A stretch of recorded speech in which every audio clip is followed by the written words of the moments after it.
For the peacock tail here, I have here three kinds of feathers. For example, this is one feather.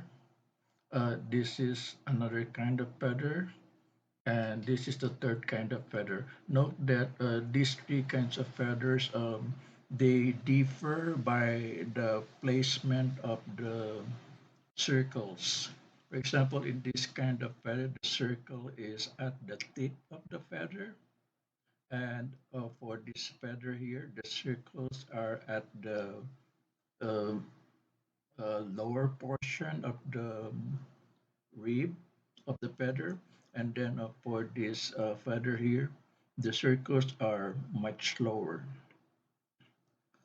Okay. To generate these three kinds of feathers here, note also that for the these feathers here, I call these main feathers. In this case, we have the main feather here, and then secondary feather here, and then main feather, and then secondary feather. So that continues, that pattern continues until we reach the end of the peacock tail. And note that for the secondary tail, so we have two kinds. This one is a secondary tail. I call this a secondary feather A, and this is secondary feather B. Now, how do I code so that I can generate a peacock tail like this one here? I have here two switches. The first switch is for the main feathers. If it is zero, I draw the main feather, and then I make the SW1 1 so that the next feather is not a main feather again. Remember that there is a feather between two main feathers. So the first one is switch 10, and then the next feather should not be a main feather again. So I make the switch one equal to a number not equal to 0. And then for the secondary feathers, I'm using the switch 2. The first time I draw the feathers, initially it is a secondary feather A type, wherein the circles are a bit lower on the rib of the feather. And then after using switch to 0, I make it 1. All in all, I have 23 feathers here. This is the first conditional statement I am asking first. If this is a main feather, if it is a 0, then it is a main feather, and then I will make sure that the circles are drawn at the tip of the feather. Um, okay, and then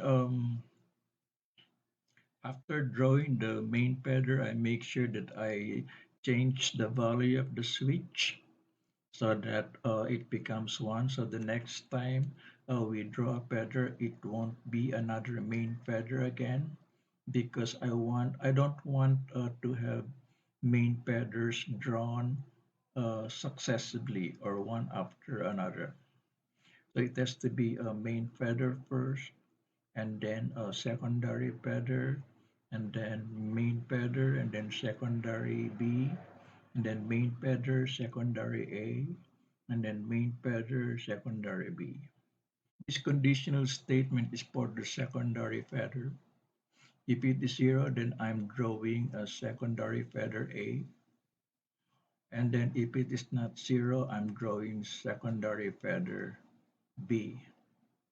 Okay, in this case, the secondary feather B, I make sure that the turtle first goes backward 100 pixels from the tip of the feather before I draw the circles.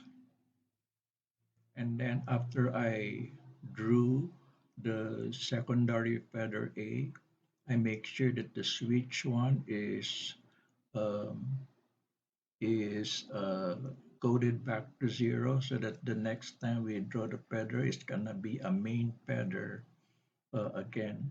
And then for the switch two, I make the code one so that the next time we have a secondary feather, it's not gonna be uh, secondary feather A, it's gonna be secondary feather B. Now this is the result when the secondary feather is not A. That is when the switch 2 is not equal to 0. Note that in this case, the placement of the circles is way lower.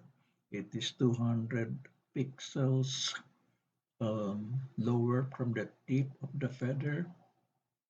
Okay.